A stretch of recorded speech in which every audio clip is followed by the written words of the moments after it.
bisa kita asah dengan nilai-nilai iman kan, dalam rangka ingin menyehatkan hati kita ya. Namanya qalbun salim, hati yang apa? Yang salim. Dari kata salim, apa salim Pak? Salim, persis, selamat, yang sangat bersih dan selamat gitu. Nah, ini hati yang nanti bisa dipertanggungjawabkan nanti di hadapan Allah Subhanahu wa taala. Coba lihat dalam surat Asy-Syu'ara ayat 88 89. Asy-Syu'ara ayat 88 89. A'udzu billahi minasyaitonir rajim. Yauma la yanfa'u malun wala banun. Yauma la yanfa'u malun wala banun illa man atallaha biqalbin salim. Nanti pada hari kiamat kata Allah Subhanahu wa taala, sudah tidak bisa bermanfaat lagi. Saya ulangi lagi, nanti ketika kalian pada hari kiamat dikumpulkan oleh Allah, la yanfa'u, tidak bermanfaat lagi. Apa yang tidak bermanfaat itu? Mal. Apa mal ini? Harta. Wala banun, begitu pula apa? Anak. Apa maksudnya ini jemaah sekalian? Karena ternyata nanti Pak, orang sekarang banyak mengukur sukses. Manakala sukses apa? Materi. Sukses harta. Banyak fulusnya, banyak uangnya, itu bisa ngatur.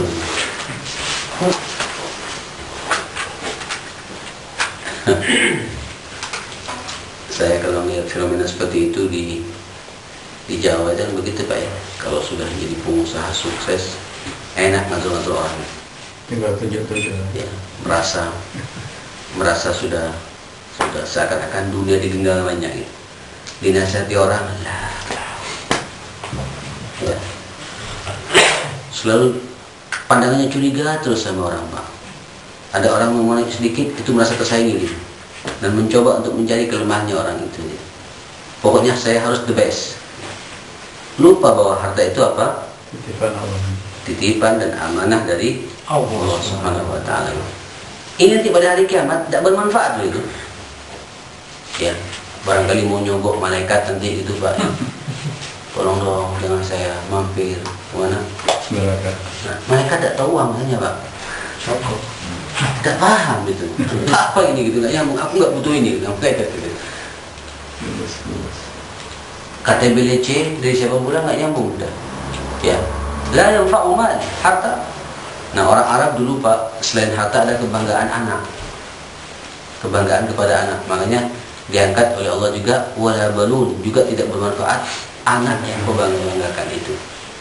Memang anak ini ya, fitnahnya luar biasa. Saya merasakan sekarang Pak. Ya, anak itu, makanya bahasa Al-Quran anak itu ada 4 macam. Ya, anak itu ada 4 macam. Ada anak yang menjadi qurratu ain, menjadi pelipur lara. Ya, ada anak, ada anak yang menjadi pelipur lara. Qurratu ain, boleh. Enak kalau ada sekretaris. Tiap hari ini. Ada anak yang menjadi qurratu ain, pelipur lara, penyejuk mata. Mudah-mudahan anak kita semua menjadi penyejuk mata kita. Ini anak yang akan membackup kita dunia akhirat. Cuma ini tidak kun fayakun. Nanti saya akan bahas di pengajian ibu-ibu saja lah ya. Tapi kalau bapak mau ikut tidak apa-apa. Hari apa itu? Jam berapa itu Pak? 12 sampai jam 1. 11 sampai jam 1 ya. Ya, oke. Bapak kalau mau pakai jilbab nanti ya. Tidak, saya pikir ini juga pembahasan memang berimbang. Kalau kemudian ibu-ibu ikut, bapak juga ikut gitu. Ya, jadi biar tidak subjektif nanti Pak. Saya juga ngasih ilustrasi sama-sama kena. Ilustrasi buat bapak juga kena, buat ibu-ibu juga sama-sama. Ini tidak bisa membentuk anak qurratu ain tidak simsalabim. Ini juga sangat berbanding lurus dengan kebersihan hati kita masing-masing. Dua-duanya harus berimbang gitu. Suaminya baik, istri tidak baik, susah juga. Istri baik, tapi suami balelo kata ibu bapak. Apa Mbak? Punya majain, Pak. Repot juga gitu. Susah. Dua-duanya itu harus apa?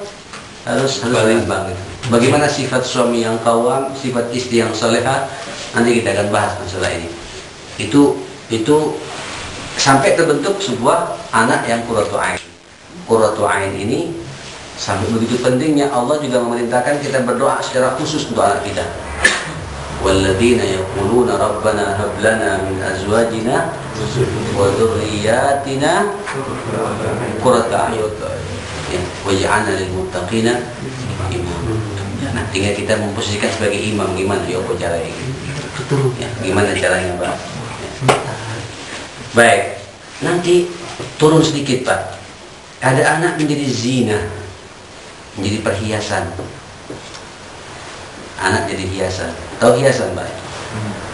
Dalam surat Al-Kahfi itu dikatakan al-malu wal banuna zinatul hayatid dunya. Harta dan anak itu perhiasan kehidupan dunia. Tahu perhiasan? Tahu perhiasan, Pak ya? Tahu. Sampai punya loji. Hiasan ya? Hiasan ya? Kalau ibu-ibu punya emas, punya berlian, punya ini. Hiasan. Berapa lama kita senang dengan perhiasan ini? Halo, berapa lama? Sampai mati, Pak. Tidak ada, Pak. Tidak ada yang bisa sampai mati. Bangkrut. Ini, Pak, saya punya loji baru 1 tahun, udah jenuh. Pengen ganti yang baru lagi. Ya, betul itu. Ini udah 5 tahun, Pak. Ya, itu alhamdulillah kalau sampai menikmati itu. Tapi fitrah manusia itu pengen berubah. Itu yang dipakai, Pak. Yang di rumah, waduh. Nah, itu yang saya katakan.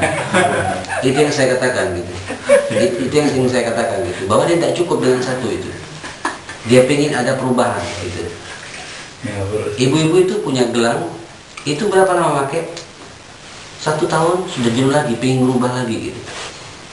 Ini tinggal bagaimana kita mampu mengelolanya gitu. Tidak usah jauh-jauh lah. Kalau di rumah saya melihat itu, rumah saya Pak kecil ya. Itu ada apa namanya ini? Hiasan. Itu nanti Pak 3 bulan berikutnya dirubah lagi gitu. Tabiat manusia pengen situasi hiasannya itu berubah-ubah gitu. Karena manusia akan jenuh dengan satu hiasan itu. Antum nikah itu kemudian dipakai apa namanya? Pakai apa? Pakai kalau melati ya, hiasan kan ya? Iya. Berapa lama bertahan? Dari semua hari. Iya Pak, tidak bisa sampai 1 minggu.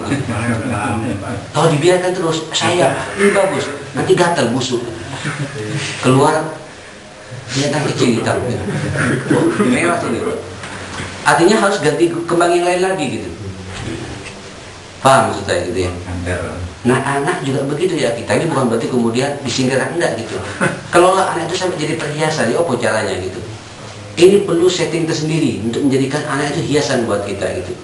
Makanya anak ketika masa bayi, pendekatannya beda ketika dia sudah masuk umur 3 tahun. Kalau 3 tahun dianggap bayi terus, nanti nggak jadi hiasan lagi buat kita. 3 tahun masuk ke 5 tahun, 6 tahun beda lagi pendekatannya gitu. Sudah bisa dialog anak itu. Masuk umur 10 tahun, 7 tahun, sudah beda lagi kita penegasannya gitu. Ini hiasan Pak. 10 tahun beda lagi, terus begitu. Puber beda lagi, itu hiasan kita. Nah orang tua yang tidak memahami suasana seperti itu berat. Ini semua berbanding lurus dengan kebersihan hati kita. Kalau hati kita nggak dalam memahami itu, dianggap anak-anaknya nggak ada, sudah lewat begitu saja gitu. Dia tidak melihat bagaimana perjalanan hidup anak itu gitu. Dan ini Pak membuat kita bijak, membuat kita dewasa mensikapi masalah itu.